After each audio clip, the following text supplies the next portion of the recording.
ഇതില് അങ്ങനെ വെട്ടിക്കീറലുകളോ ആൾക്കാരെ കൊല്ലലോ ഒന്നുമില്ല. ധൈര്യം. നമ്മളുടെ അപ്പാർട്ട്മെന്റിന്റെ മുകളിൽ ഇരുന്ന് സംസാരിക്കുന്ന സമയത്ത് നമ്മൾ പല സമയങ്ങളും ഇരുന്ന് കുറെ സംസാരിച്ചിട്ടുണ്ട്. അപ്പൊ സംസാരിക്കുന്ന സമയത്ത് മാർക്കോ മാർക്കോ മാർക്കോ ഉണ്ണിമൂന്തൻ എന്തോന്നാ ഞാൻ അറിയാൻ വയ്യാത്തതുകൊണ്ട് ചോദിക്കുക.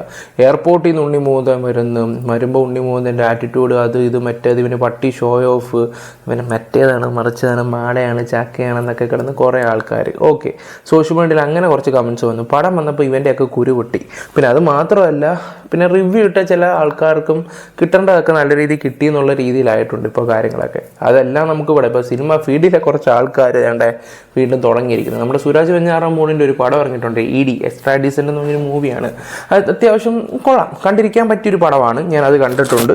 പിന്നെ അതുപോലെ തന്നെ എന്താ പറയണ്ടേ, ഇപ്പം സുരാജ് ഒരു സ്റ്റേജിൽ വെച്ചിട്ട് കുറച്ച് കാര്യങ്ങൾ പറഞ്ഞിട്ടുണ്ടായിരുന്നു. അത് ഭയങ്കര ഒരു ഇതായിട്ട് ഇങ്ങനെ നിൽക്കുകയാണ്. എന്തായാലും ഞാൻ ആ വീഡിയോ ഒന്ന് വെച്ചിട്ട് നിങ്ങൾ ഇതൊന്ന് കണ്ടിട്ട് വാ. എനിക്ക് മുമ്പ് എല്ലാവരും ഒന്ന് ലൈക്ക് അടിക്കണേ, സബ് ചെയ്തിട്ടൊന്ന് സബ് ചെയ്തു. ഇതില് അങ്ങനെ വെട്ടിക്കീറലുകളോ ആൾക്കാരെ കൊല്ലലോ ഒന്നുമില്ല. ധൈര്യപൂർവ്വം പിള്ളേരുമായിട്ട് പോകാം കേട്ടോ. ഒപ്പം തന്നെ ഒരു കാര്യം കൂടെ, അതായത് സിനിമയിൽ പറയുന്നുണ്ട്, സുരാജ് അണ്ണൻ്റെ ഒരു പടത്തിൻ്റെ പ്രൊമോഷൻ അണ്ണം പറഞ്ഞൊരു കാര്യമാണ്. എൻ്റെ പൊന്നു സുരാജ് അണ്ണ വന്ന വഴി മറക്കാതിരിക്കുന്നത് നല്ലതാണോ എന്നൊക്കെ കാര്യം. ഓക്കെ, നിങ്ങളെന്തിനാ ഇതൊക്കെ എടുത്ത് കുത്തി സംസാരിക്കേണ്ട ആവശ്യമൊന്നുമില്ല. മാർക്ക വയലൻസ് ആണെന്ന് എല്ലാവർക്കും അറിയാം. 18 വയസ്സ് കഴിഞ്ഞവർക്ക് മാത്രം കാണാൻ പറ്റിയ പടമെന്ന് അറിയാൻ ചെയ്യും. അതൊക്കെ നിങ്ങളുടെ പടത്തിൻ്റെ ഇടയിൽ കയറി കുത്തി കയറി സംസാരിക്കുമ്പോൾ അത് നല്ല നെഗറ്റീവും കാര്യങ്ങളൊക്കെ ഉണ്ടാവും. അത് വേറെ കാര്യങ്ങൾ. പ്രത്യേകിച്ച് നിങ്ങളുടെ ഇപ്പോഴത്തെ രീതിയും സ്വഭാവവും ഒക്കെ ഇച്ചിരി ഓവറാണെന്നുള്ള രീതിയിലാണ് ആൾക്കാരുടെ സംസാരമൊക്കെ. പക്ഷേ നിങ്ങളുടെ അഭിനയം എനിക്ക് പേഴ്സണലി ഭയങ്കര ഇഷ്ടമാണ്.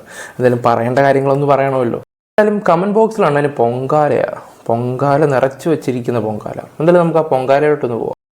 കമൻസൊക്കെ ഞാനൊന്ന് വായിച്ചു തരാം. പറഞ്ഞത് നന്നായി, എന്നാൽ ശരി മാർക്കോയ്ക്ക് പോയേക്കാം. സുരാജ് ഇരട്ട വർത്താനമാണല്ലോ പറയുന്നത്, ആൾക്കാർ തന്നെ പറയുന്നു. അതിൽ തന്നെ 3755 ലൈക്ക്. എൻ്റെ പൊന്നോ, ഉണ്ണിമൂതൻ്റെ വളർച്ച സഹിക്കുന്നില്ല. അങ്ങനെയും കമൻറ്റ് വന്നിട്ടുണ്ട്. നല്ല കുശുപ്പുണ്ടല്ലോ അല്ലേ, മൈ വിട്ടുള്ള കളിയില്ല, ഒരുമാതിരി വർത്താനമായി പോയി എന്നുള്ള രീതിയിലും കമൻറ്റ് വരുന്നുണ്ട്. ഒരുമാതിരി വർത്താനം എന്ന് പറയരുത് അങ്ങനെയും. ഓക്കെ, സുരാജ് ഒരു തന്നെയാണ് എന്നും പറയുന്നവരുണ്ട്. എന്താ സുരാജ് ഏട്ടാ ഇങ്ങനെ? സിനിമയുടെ കഷ്ടപ്പാട് അറിയാവുന്നവരെ ഒരിക്കലും മറ്റൊരു സിനിമ ഇങ്ങനെ എന്നും പറയുന്നുണ്ട്. ഇന്നലെ മാർക്കോ കണ്ടു, ഇന്ന് ED കാണാമെന്ന് കരുതിയതായിരുന്നു, ഇനി വേണ്ട, അതും ആക്കി കളഞ്ഞല്ലോ സുരാജ് ഏട്ടാ. ചേട്ടനും ചേട്ടൻ്റെ ഫാമിലിയും കണ്ടാൽ മതി, ഞങ്ങളെല്ലാവരും വേറെ ഇട്ട് കണ്ടോളാം. അപ്പം അങ്ങനെ കുറേ കമൻസാണ് ഇപ്പോൾ സുരാജിനെതിരെ വന്നിരിക്കുന്നത്. അതും സുരാജിൻ്റെ ഒക്കെയാണ് വിളിക്കുന്ന ആൾക്കാർ.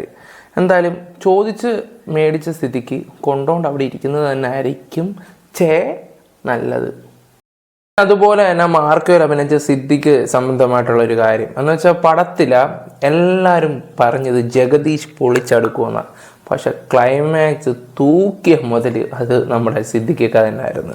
പിന്നെ ജഗദീഷിൻ്റെ ഇൻട്രോ ഒക്കെ കൊള്ളായിരുന്നു. അപ്പോൾ സിദ്ദിഖൊക്കെയുടെ ഒരു വീഡിയോ ഞാനിവിടെ വെച്ച് തരാം. അറിയാമല്ലോ, ഇപ്പോൾ ഹേമ കമ്മിറ്റി സംബന്ധമായിട്ട് കുറേ വിഷയങ്ങളും കാര്യങ്ങളൊക്കെ ഉണ്ടല്ലോ. അത് ഇപ്പം പൊതുവിൽ അങ്ങനെ ഇറങ്ങാറൊന്നുമില്ല അദ്ദേഹം. എന്തായാലും നമുക്ക് ആ വീഡിയോ ഒന്ന് കണ്ടിട്ട് വരാം. മാർക്കോല് ഒരു രക്ഷയില്ലട്ടോ, ഗംഭീരമായിട്ട് എങ്ങനെയായിരുന്നു ആൾക്കാർ വിളിച്ചായിരുന്നു.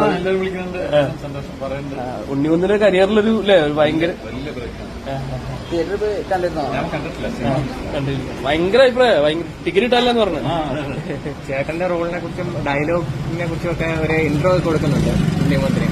അതെല്ലാം ഭയങ്കരമായിട്ട് ഹിറ്റ്. സിദ്ദിഖിനെ കുറിച്ച് പറയുകയാണെങ്കിൽ വാക്കുകളില്ല സത്യം പറഞ്ഞാലും. അതുപോലത്തെ പെർഫോമൻസ് ആയിരുന്നു അദ്ദേഹത്തിൻ്റെ. പിന്നെ മെയിനായിട്ട് പറയേണ്ടതെന്ന് വെച്ചാൽ, അതിനകത്തൊരു സീനുണ്ട് ക്ലൈമാക്സിൽ. ഇത് എൻ്റെ വീടാണ്, എൻ്റെ മുക്കും മൂലം എനിക്ക് നല്ല രീതി അറിയാമെന്നും പറഞ്ഞിട്ട് തോക്കം പിടിച്ചിട്ടൊരു വരവുണ്ട്. അയ്യോ, നിങ്ങൾ വിചാരിക്കുമ്പോൾ കമൻറ്റ് കഥ പറയുവാന്ന്, കഥയൊന്നും പറയുന്നതല്ല. അതിപ്പോൾ എൻ്റെ ടീസറൊക്കെ ഇറങ്ങിയിട്ടുണ്ട്. എന്തായാലും ഞാൻ പറഞ്ഞതേ ഉള്ളൂ, വേറെ ലെവൽ പെർഫോമൻസും കാര്യങ്ങളൊക്കെ ആയിരുന്നു. ഉണ്ണിമൂന്തൻ കുറച്ച് കാര്യങ്ങളൊക്കെ പറയുന്നുണ്ട്. അന്യഭാഷ പടങ്ങൾ ഇവിടെ വന്നിട്ട് ഈ ഹിറ്റടിച്ച് പോകുന്ന കുറച്ച് കാര്യങ്ങൾ സംസാരിക്കുന്നുണ്ട്. പണ്ട് നിങ്ങൾക്കറിയാമോ, സുരേഷ് ഗോപിയുടെ പടമായിരുന്നു തെലുങ്ക് നാട്ടുകാർക്ക് ഭയങ്കര ഹരമായിരുന്നു പുള്ളിയുടെ പടം കാണാൻ വേണ്ടി. പണ്ട് ചിരഞ്ജീവിയുടെ പടമൊക്കെ മാറ്റി വെച്ചിട്ടുണ്ട് ഈ സുരേഷ് ഗോപിയുടെ പടം കാണാൻ വേണ്ടി. ആ ഒരു മലയാളം പടങ്ങളൊക്കെ പിന്നീട് അങ്ങ് മാറിപ്പോയായിരുന്നു. പിന്നെ എന്താ പറയേണ്ടത്, നമുക്ക് ഈ പറയുന്ന തൊട്ടൊരു പാൻ ഇന്ത്യൻ ലെവലൊരു പടം എനിക്ക് അങ്ങനെ വന്നതായിട്ട് എനിക്ക് തോന്നിയിട്ടില്ല. എന്തായാലും മാർക്കോ അതൊരു ഇതായിട്ട് തന്നെ എനിക്ക് തോന്നിയിട്ടുണ്ട്. എന്തായാലും നമുക്ക് ഉണ്ണി പറയുന്നതെന്ന് വെച്ചു. അന്യഭാഷ സിനിമകൾ ഇവിടെ വന്ന് റിലീസാകുമ്പോൾ ഇവിടുത്തെ യൂത്ത് അത്തരം സിനിമകളോട് കാണിക്കുന്ന ഒരു സപ്പോർട്ടുണ്ടല്ലോ, അത് തന്നെയായിരുന്നു എൻ്റെ കോൺഫിഡൻസ്. ഓക്കെ, പുറമേ നിന്ന് ഒരു സിനിമ വരുമ്പോൾ നമ്മുടെ സിനിമകൾ മാറ്റി വെക്കുന്നു, ഇത്തരം സിനിമകൾ ഇവിടുത്തെ വലിയ ഡിസ്ട്രിബ്യൂട്ടേഴ്സ് തിയേറ്ററിൽ കളിപ്പിക്കുന്നു, നമ്മുടെ യൂത്ത് അത് പോയി കാണുന്നു. എന്നെ സംബന്ധിച്ച് ഡെഫിനറ്റ്ലി നമ്മുടെ ഇവിടെ ഇങ്ങനത്തെ സിനിമകൾ വരാത്തത് കൊണ്ട് മാത്രമാണ് നമ്മുടെ യൂത്ത് അങ്ങോട്ട് സിനിമകൾ പോകുന്നതെന്ന്, അതിൽ തെറ്റൊന്നുമില്ല.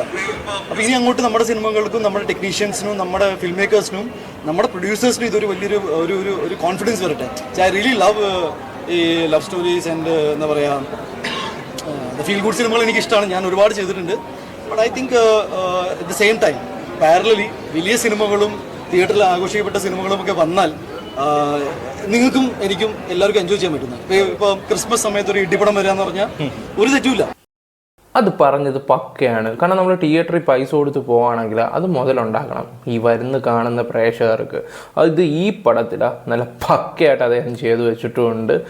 ഡയറക്ടറാണെങ്കിലും പ്രൊഡ്യൂസറും ഇതുപോലൊരു നല്ലൊരു മനുഷ്യനെ എൻ്റെ ജീവിതത്തിൽ ഞാൻ കണ്ടിട്ടില്ല.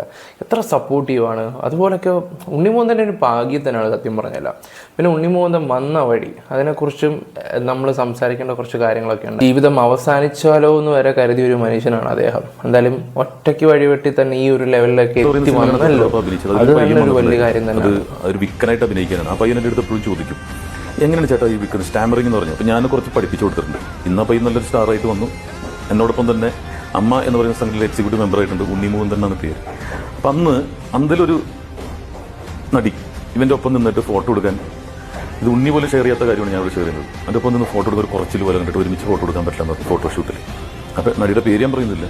അപ്പോൾ ഞാൻ ഓർത്തു അതിവൻ പുതിയ പയ്യനാണല്ലോ, എൻ്റെ ഒപ്പം എടുക്കാൻ പറ്റില്ല എന്ന് പറഞ്ഞു. പക്ഷേ കാലം അവനെ നായകനാക്കി തിരിച്ചു കൊണ്ടുവന്നു. ഒരുപക്ഷെ ആ നടി അവൻ്റെ ഒപ്പം ഇപ്പോൾ ഫോട്ടോ എടുക്കാൻ ആഗ്രഹിക്കുന്നുണ്ട്. അപ്പോൾ കർമ്മ എന്ന് പറയുന്നൊരു കാര്യമുണ്ട്, കാലചക്രം എന്ന് പറയുന്നൊരു കാര്യമുണ്ട്, കാവ്യനീതി എന്ന് പറയുന്നൊരു കാര്യമുണ്ട്. അന്ന് എനിക്ക് മനസ്സിലായി. കാരണം ആരെയും ചെറുതായിട്ട് നമ്മൾ കാണാൻ പറ്റില്ല. ഒരു മയിൽക്കുറ്റിയാണെങ്കിൽ പോലും നാളെ എന്താവുമെന്ന് അറിയാൻ പറ്റില്ല. രാജീവ് കുമാർ സാറും എന്നെ പഠിപ്പിച്ചെന്ന അതാണ്. ഇന്ന് ഇവനിപ്പോൾ ചെറിയൊരു നടനായിരിക്കും, പക്ഷെ നാളെ നല്ലൊരു ഹീറോയി മാറും. എൻ്റെ പൊന്നോ, ഏതാണോ അതടി. നമ്മൾ മലയാളം സിനിമ ഇൻട്രസ്റ്റിലുണ്ടോ എന്ന് പോലും എനിക്കൊരു ഡൗട്ടാണ് സത്യം പറഞ്ഞാൽ. ഒന്ന് ആലോചിച്ച് നോക്കി, അദ്ദേഹത്തിനൂടെ ഫോട്ടോ എടുക്കാൻ ബുദ്ധിമുട്ടാണെങ്കിൽ ഒന്ന് ആലോചിച്ചു. ഇന്നിപ്പോൾ ഉണ്ണിമൂന്തൻ ഏത് ലെവലിൽ നിൽക്കുന്നതെന്ന് ഏറ്റവും വലിയ ഒരു ഉദാഹരണമാണ്. ഞാനും പലപ്പോഴും ആൾക്കാരോട് പറയാറുണ്ട്, ആരെയും ചെറുതായിട്ട് കാണരുത്. ഞാനൊക്കെ ഈ യൂട്യൂബിലാണെങ്കിൽ പോലും എല്ലാവരും നല്ല രീതിയിൽ സപ്പോർട്ട് ചെയ്ത് കൊണ്ടുവന്നിട്ടുണ്ട്. പിന്നെ ചില ക്രിമികളുണ്ട്, എന്താണെന്ന് അറിയത്തില്ല, അവനെയൊക്കെ ഒന്ന് കയറി ചൊറിഞ്ഞു കഴിഞ്ഞാൽ അവനൊക്കെ അങ്ങ് വലിയ ഇതാണെന്നുള്ള രീതിയിലാണ്. നമുക്കങ്ങനെ വലിപ്പവും ചെറുപ്പവും ഒന്നുമില്ല. പിന്നെ ചൊറിയുവാണെങ്കിൽ പക്കയായിട്ട് ചൊറിയും. അതെന്ന് വെച്ചാൽ ഞാൻ ഏറ്റവും കൂടുതൽ ഒരുത്തിനെ ഞാനിങ്ങനെ ചൊറിഞ്ഞിട്ടുള്ളൂ. എനിക്ക് ദേഷ്യം തോന്നിയിട്ട് ഓരോരുത്തനുണ്ടായിരുന്നു. നല്ല രീതിയിൽ ഞാൻ അവർ ചൊറിഞ്ഞു. കാരണം എന്ന് വെച്ചാൽ നമ്മളെ വിശ്വസിച്ച് ഒരു പെണ്ണിറങ്ങി വരുവാണെങ്കിൽ, ഒരു പെണ്ണിനെ താലി കെട്ടുവാണെങ്കിൽ അവൾക്കൊരു സിറ്റുവേഷൻ വരുന്ന സമയത്ത് അവളെ പ്രൊട്ടക്റ്റ് ചെയ്യണം. അങ്ങനെ ചെയ്യാത്ത ഒരു നാറിയെ ഞാൻ നല്ല രീതി യൂട്യൂബിൽ പിന്നെ കോള് വിളിച്ചിട്ടും ഞാൻ കുറച്ച് കാര്യങ്ങൾ സംസാരിച്ചിട്ടുണ്ടായിരുന്നു. അവൻ എന്നെ കയറി ഇത് ചെയ്യുമെന്നുള്ള രീതിയിലാണ്. കാരണം ആ ഒരൊറ്റ കാര്യത്തിൽ മാത്രം അങ്ങനെ ചില ടീംസുകളുണ്ട്. ഞാനന്ന് ജസ്റ്റ് ഒന്ന് ഇത് ഇവിടെ പറഞ്ഞതേ ഉള്ളൂ. നമുക്ക് ഇനി വേറെയിലോട്ട് അങ്ങ് പോവാം. തോന്നുന്നൊരു വീഡിയോയും കാര്യങ്ങളൊക്കെ എത്ര കൂളായിട്ടാണ് അദ്ദേഹം കാര്യങ്ങളൊക്കെ സംസാരിക്കുന്നത്. പിന്നെ എനിക്ക് ഏറ്റവും കൂടുതൽ വിഷമം വന്നത് പഴയ ഒരു വീഡിയോ ആണ്. ഞാൻ അതും കൂടെ ഒന്ന് വെച്ച് തരാം നിങ്ങൾക്ക്. മസിൽ മാത്രമേ ഉള്ളൂ, വെറും ശുദ്ധനാ, അത് തന്നെ മനസ്സിലാക്കാമല്ലോ. ഇപ്പം എന്തായാലും ഇദ്ദേഹം മലയാളം സിനിമയില ഇപ്പം പല ആൾക്കാരും നമ്മുടെ മലയാള സിനിമയിലുണ്ട്, അച്ഛൻ്റെ പേര് പറഞ്ഞ മക്കളാണെങ്കിൽ പോലും. സത്യം പറഞ്ഞാൽ ഒറ്റയ്ക്ക് വിട്ടു പോകുന്നവരുടെ കൂട്ടത്തില ഉണ്ണിമൂന്തൻ, നിവിൻ പോളി, ഇവരുടെയൊക്കെ കാര്യങ്ങൾ നമ്മൾ എടുത്തു പറയേണ്ട കാര്യങ്ങളൊക്കെ തന്നെ. നിവിൻ പോളിയുടെ അതുപോലെ തന്നെ ഹാർഡ് വർക്കും കാര്യങ്ങളും. പക്ഷേ എന്താ പറയണ്ടേ, കഴിഞ്ഞൊരു 3-4 വർഷമായിട്ട് അദ്ദേഹത്തിന് ഹിറ്റും കാര്യങ്ങളൊന്നുമില്ല. അദ്ദേഹത്തിൻ്റെയും കൂടെ ഒരു കമ്പാക്ക് ഉണ്ടായിരുന്നെങ്കിൽ നല്ലതാണ്. പിന്നെ അതുപോലെ തന്നെ നമ്മളിപ്പം മാർക്കോ മൂവി ഒരുപാട് ആൾക്കാർ നെഗറ്റീവും കാര്യങ്ങളും ഒക്കെ കൊണ്ടുവരാൻ ശ്രമിക്കുന്നുണ്ട്. അത് ഈ സിനിമയിലുള്ളവരൊക്കെ തന്നെയാണ് കൂടുതൽ ഇത് ചെയ്തുകൊണ്ടിരിക്കുന്നത്. നിങ്ങളൊന്ന് ആലോചിച്ച് നോക്കി, ഇപ്പം സുരാജ് ആ ഒരു ലെവലിൽ പെറ്റ് നിൽക്കുന്ന കുറേ ടീംസുകളുണ്ട്. അവരിങ്ങനെ ഇത് പറയുമ്പോൾ ഇതിൻ്റെ മേളിൽ ഇരിക്കുന്ന കുറേ കൊമ്പത്തെ ടീംസുകളൊക്കെ ഇതിൽ പങ്കുണ്ടോ എന്ന് തന്നെ എനിക്കൊരു ഡൗട്ടില്ലാതില്ല. കാരണം അവർ ഓതിക്കൊടുത്താൽ താഴെ കിടക്കുന്നവന്മാർ ഏറ്റു പറയുന്ന കുറേ ടീംസുകളുണ്ടല്ലോ, അങ്ങനെയായിട്ട് എനിക്കൊന്ന് ഫീൽ ചെയ്യുന്നുണ്ട്. ഓക്കെ, എന്തായാലും നമ്മുടെ വീഡിയോസ് ഇഷ്ടപ്പെട്ട ലൈക്ക് ഷെയറും സബ്ബും ഒക്കെ ചെയ്യുക. എല്ലാവരും ഒന്ന് ലൈക്ക് അടിച്ച് സബ് ചെയ്തേ. Love you all.